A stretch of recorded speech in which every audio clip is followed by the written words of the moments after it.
OneXBet Alip ak Canal Plus ñu waxtaanee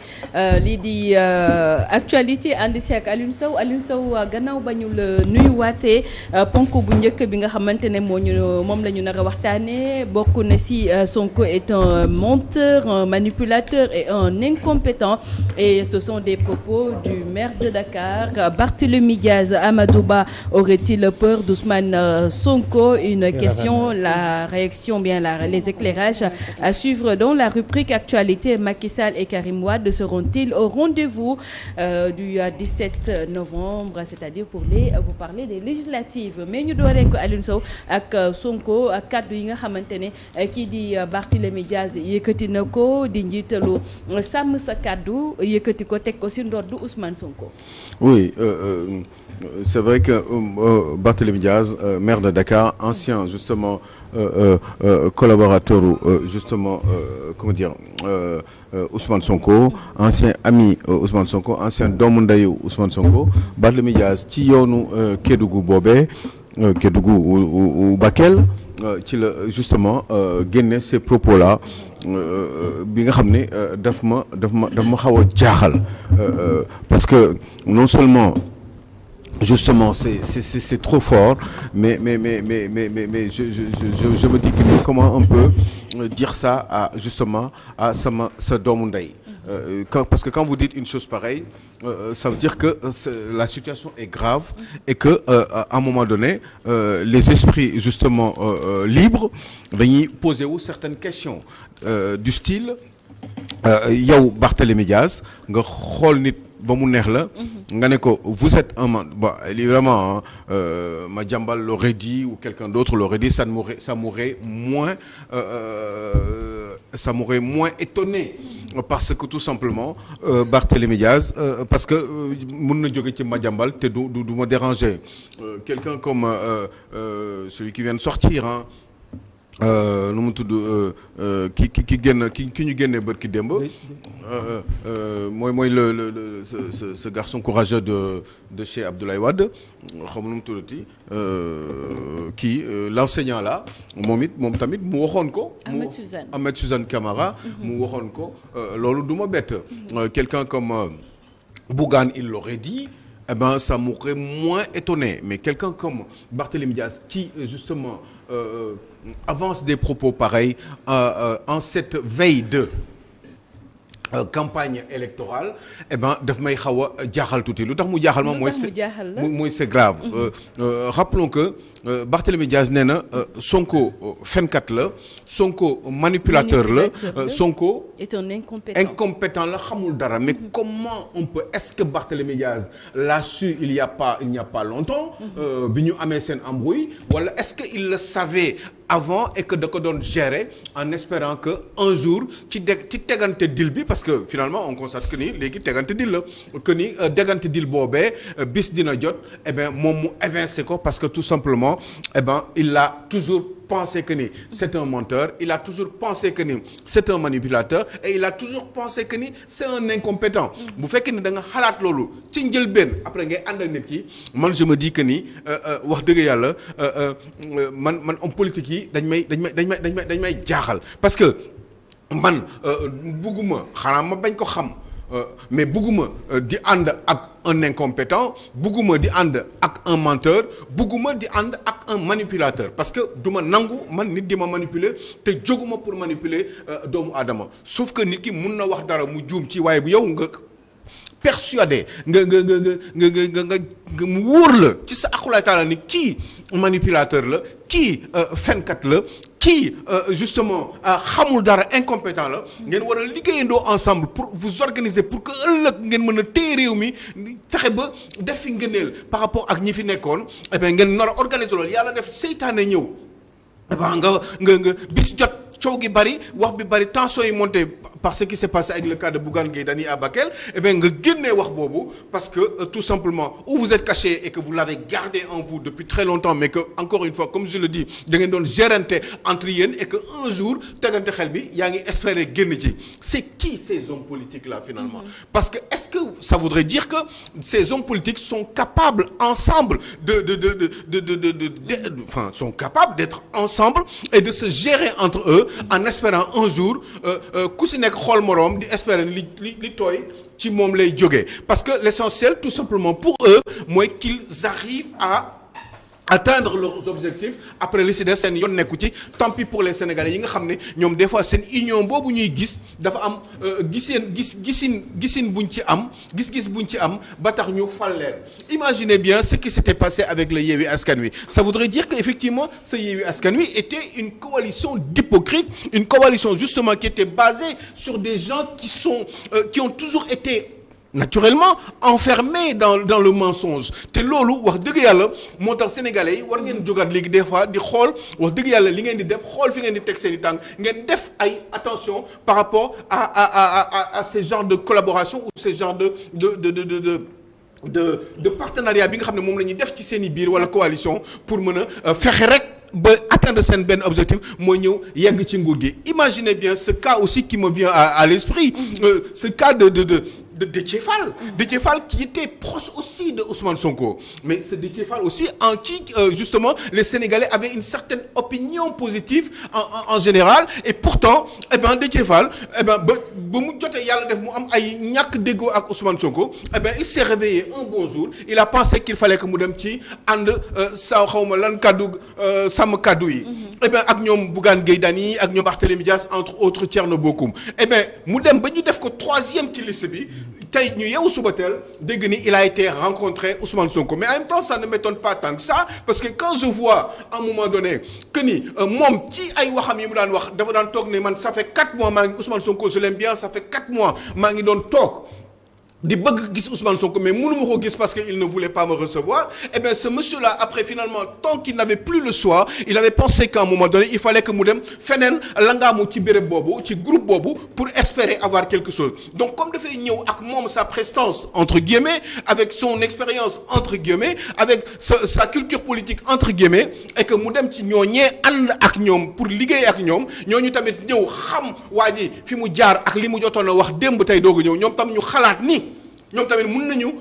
utiliser moom tam Déthié Fall xalaat ni ñoom tam mun na leen utiliser l'essentiel c'est que ñu atteindre seen objectif premier objectif yi moo doon Déthié Fall dugg ci biir dugg na def nañ ko 3e ci liste sàmm kaddu yi eh ben démb mu dem gis Ousmane Sonko mais sénégalais yi yéen xalaatu leen ni tey Déthié Fall waroon na leen mën a leeral pourquoi il a fait ça pourquoi il l'avait choisi quand il disait que il aimait beaucoup Ousmane Sonko et que c'était son ami et que ça faisait ñeenti weer mu bëgg ànd ak moom di ko bëgg koo gis waaye Ousmane Sonko bëgg koo recevoir kooku tey nii mu amatul choix mu dem ci coalition boobee après yow suba teel demaat gis Ousmane Sonko yaa ngeen imaginer ngeen war a nekk rek borom kii quoi ku yàlla may rek ngeen mën a dégg ñoom ñaar bi ñu toogee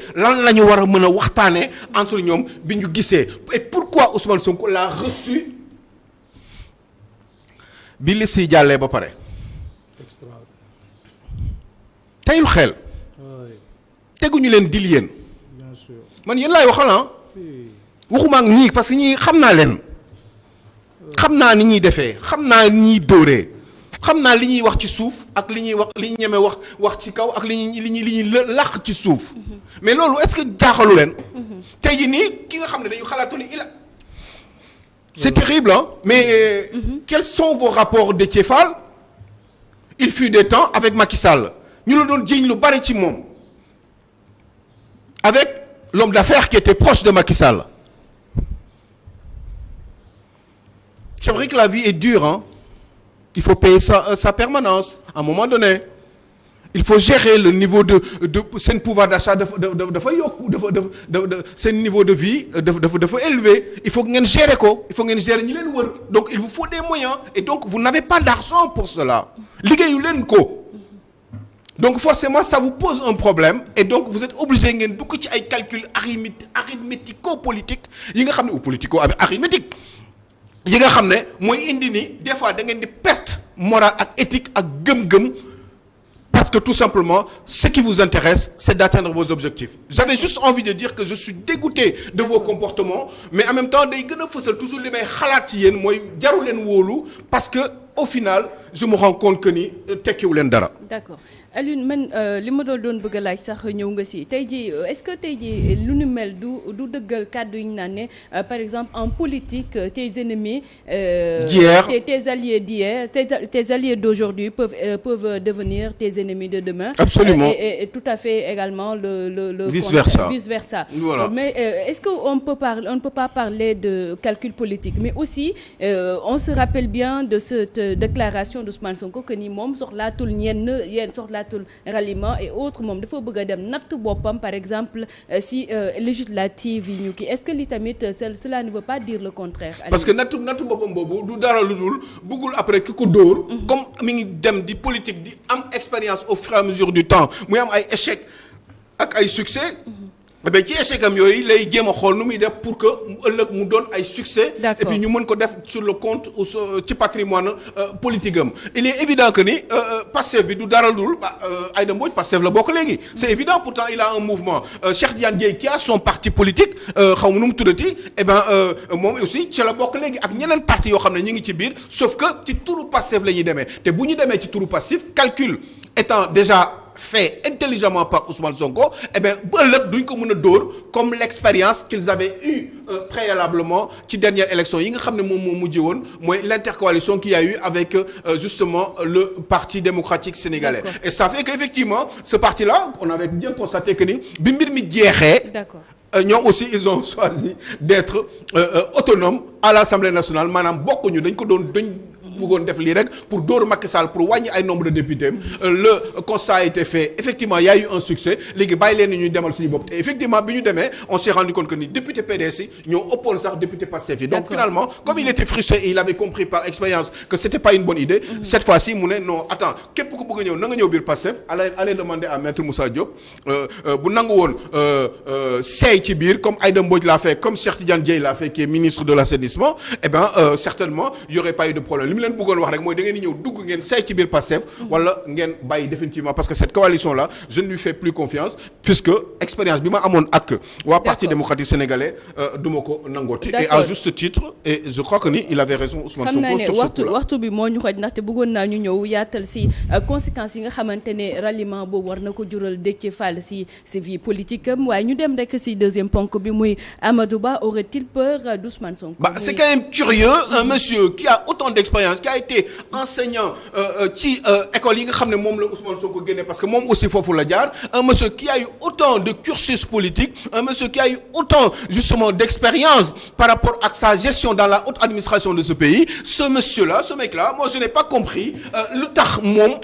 dégg nga moom fu Ousmane Sonko attaqué rek mu esquiver ko avec des petits mots par-ci par-là j'aurais comme l'impression qu'il nous cache quelque chose moom Amadou Ba am na lu ko Ousmane Sonko yabee te loolu vraiment je ne le comprends pas ba tey démb Ousmane Sonko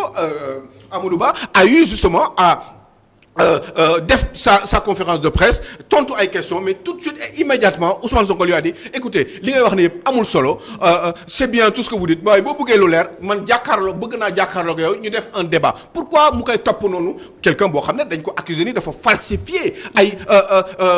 chiffres au niveau des finances publiques de ce pays-là donc lu tax mu yàpp ko noonu qu'est-ce qui se passe qu'est-ce que cache Amadou Ba surtout que Amadou Ba xasoon nañ ko aussi ci beneen cas boo xam ne nee nañ ko moom dafa corrompre ay le conseil constitutionnel ba gis ngeen kii enquête parlementaire bi nga xam ne moo commission d'enquête parlementaire bi nga xam ne moo amoon assemblée nationale finalement déclenché woon nañ ko pour chercher la vérité mais finalement ça n'a pas marché parce que l'un des juges concernés dafa porter plainte donc automatiquement yoon dafa ne dafay arrêter cette commission d'enquête parlementaire bi nga xam ne peut-être que c'était fait exprès pour annihiler commission boobu annihiler cette commission là pour que définitivement on n'en parle plus sachant que ni plainte boobu juge boobu def dootul amati njëriñ parce que finalement dañ koy teg de côté ce qui fait que ni lépp la ñuy laxasandoo tur ko ca mbalit et puis on ne saura jamais qui a raison ou qui a tort est-ce que Amadou Ba a eu à faire justement ce genre de bêtise parce que bu fekkee ni loolu am na ce serait une grosse bêtise ci nga xam ne dañ ko def sur les pieds de la République et ça à mon sens sénégalais ñoo ci perte parce que du ñu xam véritablement ce qu'il en serait à l'avenir par rapport à ces gens-là qui viennent qui restent au pouvoir pendant des années à qui on traite d'être des des milliardaires d'être des gens hyper friqués eh bien ces gens-là dañ leen war a tegaat ci yoon Sénégalais yi xam ñoom ñooy kan man j'ai juste un problème mooy si këyit yi nga xam ne ñoom dañ koy yor ci seen biir te mënu ma ko téye wallahi su ma ko téye woon Sénégalais yëpp xam ne lépp dëgg la waaye comme ñoom ñoo téye këyit yi te entre ñoom la ci seen biir ñooy tegante dil ci seen biir eh bien ça me pose un problème et je continue à croire que ni ëllëg wala gëm ni ëllëg ñoom il faut ñu jaxasoo ci seen biir xeex xuloo parce que man loolu laa bëgg ndax ñu mën a tamante dëmm génnee secret yi au bénéfice des Sénégalais ndax Sénégalais yi xam dëgg yi parce que ñoom dañuy xuloo nii rek mais am nañ ay limites fu nekk entre ñoom ci ay xasante parce que tout simplement xuloo bi dañ ne simple na rek l'essentiel c'est d'y arriver machin ku nekk am li nga am jël sa wàll ci politique bi et puis c'est tout Sénégalais yi tant pis pour eux moo tax man ma bëgg ni ñu cooki bu metti boo xam ne dinañ mën a tamante dëmm génnante yenn vérités yi pour que Sénégalais yi finalement et définitivement ñu am ci xam-xam définitivement parce que li ñuy nëbb man mii war naa ko ba sonn xaw ma ko. d'accord dama am une question. boo xam ne que rapidement rek. c'est-à-dire en communication politique booy dégg Amadou Ba bi muy def sa conférence de presse buy ñëw di tontu waa ji relation bi mu am ak Ousmane Sonko. boo déggee dem na bay wax ne ku ma xam la xam naa ay waajuram. mais on s'en branle de tout ça. am naa njabootam on s'en fout. non je veux juste. oui mais xam nga yooyu du wax bi waaw xaaru ñëw grand. après bu ma terminé nga ñëw ci réponse bi. quand buy ñëw andi donc cette communication alors sensationnelle le passionné le xam nga naka lañ koy waxee maanaam le sensationnel bu koy dugal ci biir waxtaan bi di wax ci koo xamee ne que adversaire am la. Est-ce que c'est une manière, c'est une question, hein? Est-ce que c'est une manière de tempérer ou bien de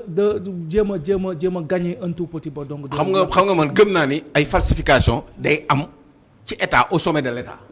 mais xëy na ampleur bi moo tax ñuy wax parce que des fois quand il vous manque 0,5 wala 0,25 de quelque chose. xaw ma ndax yaa ngi may dégg li mu bëgg a wax. de mën nga ko arrondir pour gérer machin et cetera loolu man xam naa ko parce que am naa une idée de ce que sont les finances publiques. mais problème bi moom mooy. Ousmane Sonko li mu wax mooy dafa grave à un certain point ba sax daf ci am ay soupçons ay soubassements de deal pour gagner beaucoup d'argent au détriment des Sénégalais. man c'est ça que je déplore mais ay yii nii ay falsification nii da ngay falsifier mooy quoi yokk benn affaire wàññi ko wala yu demee noonu pour équilibrer machin et cetera waaye au point que Ousmane Sonko ni mu ko waxee te man ma xam ko dégg ko comprendre ko eh ben foofu laa mën a xamee ay xam naa sa ndey ak sa baay ak maa la may jabar ak sa gorolaak machin ak sa jaareel bi yu kenn xamul sa yaay yooyu noonu yooyu c'est pour calmer les xam nga lu ñu bëgg l'heure est à la vérité aujourd'hui dans ce pays là et j'ai comme l'impression que ni Ousmane Sonko ni mu yabee Amadou Ba am na lu am derrière am na loo xam ne bëgg na jàkkaarloog Ousmane Sonko ci débat pour génne ko ndax sénégalais yi boobu xam naa peut-être ça sera l'occasion pour lui de le finir définitivement politiquement moom mii di Amadou Ba. Une minute, il faut que ça se termine. Une minute moo ñu dese ñu waxtaanee législative yi ak Macky Sall ak kii di Karim Meïssa Wade ndax ils seront au rendez-vous. Bah oui, ce sont des questions qui sont posées un petit peu moins parce que Karim nous a quand même habitués à ne pas venir justement pour des raisons j'en sais rien peut-être que politico-stratégiques. moom moo xam mais quelqu'un comme Macky Sall à qui justement lui aussi on a accusé d'avoir fait partie justement ou alors même parce que moo doon président de la République initiateur de ces falsifications quant aux justement finances publiques eh bien kooku mu jël mu ne moom léegi day bokk ci élection yi jiital boppam def ko tête de liste def coalition tuddee ko Takku Wallu ak le Parti démocratique sénégalais comme à l'instar de ce qui s'était passé entre Yewwi ak Wallu eh bien Macky Sall boobu est-ce que ñeme na moo tax j'ai envie de lui dire est-ce que ñame na teew ci réew mi c'est pour ça que j'aurais envie de poser la même question que j'avais dit à l'entame de l'émission eh ben ne ko mais yow Macky Sall est-ce que si vous êtes homme comme le disent les autres là même beaucoup plus argotiquement eh ben est-ce que si tu es homme yow Macky Sall est-ce que ñeme nga ñëw Sénégal si tu es homme est-ce que ñeme nga ñëw Sénégal jàkkaarloog ñi nga xam ne dañu ne da nga falsifier pour mbir yi leer définitivement parce que les Sénégalais ont besoin de connaître la vérité donc bu dee góor nga yow Macky Sall yegsil fii ci réew mi nga jàkkaarloog Sénégalais jàkkaarloog Ousmane Sonko jàkkaarloog le nouveau pouvoir ci est arrivé pour ñi liy wax ñu xam ndax dëggal wala déet parce que man je suis à la recherche permanente de la vérité par rapport à ce qui s'est passé durant ces 20 dernières années ci homme politique yi léegi nag comme 12 dernières années yi moo ñu intéressé parce que on en parle beaucoup puisque yaa nekkoon président de la République il faut que yow nga yegg si li ñu wax ne dañu parce que falsification yi ñu wax du ay yëfu kii nii yëfu ay càcc la yu doy waar ay triche la yu doy waar te loolu dafa impacter sur la vie des Sénégalais yi nga xam ne bu ñu amee dërëm wala ñaari dërëm war nañ ko mën a dugal ci abri provisoire yi war nañ ko dugal ci ñi nga xam ne dañuy def ay dialyse war nañ ko dugal ci ñi nga xam ne dañu am ay cancer du sein on en parle parce que on est au mois d'octobre avec l'octobre octobre rose plein de choses sur lesquelles justement xaalis boobu bu ñu ko jotoon bu fekkee ni am na mën nañ ko dugal ci béréb yi nga xam ne sénégalais dañ ko soxla parce que l'heure est à l'urgence dans tous les domaines d'intervention dans ce pays-là parce que Sénégal xiif nañu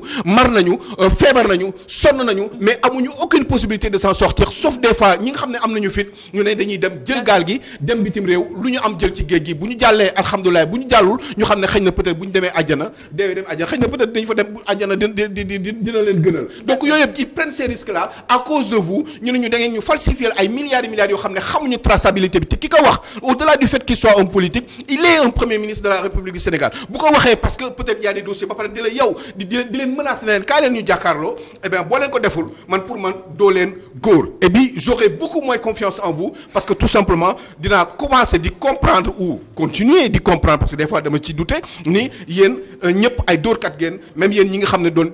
fi ngeen doog a comment dire vous venez de partir ou de quitter le pouvoir. Voilà c'est tout donc moi vous m'embêtez beaucoup. Et je ne vous fais pas confiance et j'ai envie de connaître la vérité et Sénégalais yu bari ñu mel ni man la ñu nekk. nañu waxante dëgg quand on voit le jeune là un monsieur là 6 là qui fait des efforts boo gisee ma koy laaj xaalis bi ñëpp fu muy jëlee xaalis bi kii dañ ko war a jël ay millions jox ko. commission scientifique yi nekk ci réew mi ay ministères yeeg yooyu xaalis yooyu mën nañ ko dajale jël ko jox ko xale bi mu liggéey wut xam-xam. ñu gën a indi ay booy jàngal leen ñu gën a avancer xëy na peut-être un jour ñu am suñu fils boo koy defar waaye xaalis boobu mënuñu ko am faalewu leen ko pendant 12 ans. yaa ngi imaginer ñoom da ngeen sàcc xaalis alors que lii xaalis boobu une partie boo leen ko joxoon xëy na dina avancer réew mi parce que man j'en ai rien à tirer de lui mais li mu xam man dama ko bëgg parce que maa bëgg réew mi. Je vous rappelle juste pour terminer Chirac il y avait un monsieur qui détestait Jacques Chirac il s'appelait Olivier Schramek il était proche de Lionel Jospin dans le cadre d'une cohabitation entre 95 ak 2002 mais ce monsieur là mais amul lu mu yàqul Jacques Chirac nekk directeur de cabinet Lionel Jospin Jacques Chirac ñu écarté ko parce que cadre de cohabitation la ñu nekkoon waaye bi élection présidentielle amee ba Chirac gagné ko ba daaneel Jospin ba changé premier ministre mais lu mu def dafa dem jëli Olivier Schramek tegaat ko teg ci wetam ñu ne ko ne mais yow lan nga lu tax ngay jël Olivier Schramek di ko teg suñu wet mu ne leen mais man dama sonn gars yi ne ko mais lan la c'est quoi le problème monsieur le président mu ne mais man Olivier Schramek mii mais bañ naa ko trop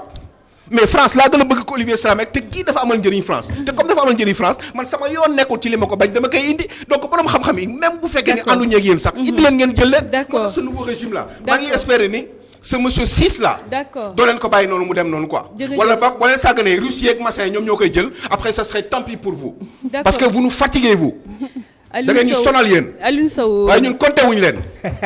merci Alioune Sow peut-être rappeler rek que ni kii di Déthié Fall moom génnagul wax peut-être dina génn wax bu génnee xam naa ne dina leeral audience boobee lan la fa jëlee ak leneen loo xamante ne dina ko ñëw voilà certainement mu ngi koy préparer Alioune Sow ñu bàyyi la nga tàggoo. sant leen bu baax a baax di ñaan yàlla sàmm ñu yàlla suturaal ñu dëgëral suñu cër. yàlla musal ñu seytaane ak pexeb noonu yàlla wàcce jàmm si àdduna bi te yërëm bépp neewu jullit ci jaay rasulullah sallallahu alayhi wa sallam barke Cheikhul Khadim bàyyi xel rek ci sëñ Moustapha Saliou sama papa sama sëriñ di ko ñaanal mu gudd fan lool moom ak kilifam googee di sëñ Mountakha Mbacké Khadim Rasoul ak bépp kilifa diine je pense à Serigne Mbaye Sy Mansour entre autres. waaw booy ñëw da ngay ree mais booy ñibbi da ngay mer chaque jour. d'accord donc ñu dem nag jëli ji suñu rubrique mode et tendance ànd si ak Mariam Ndiaye.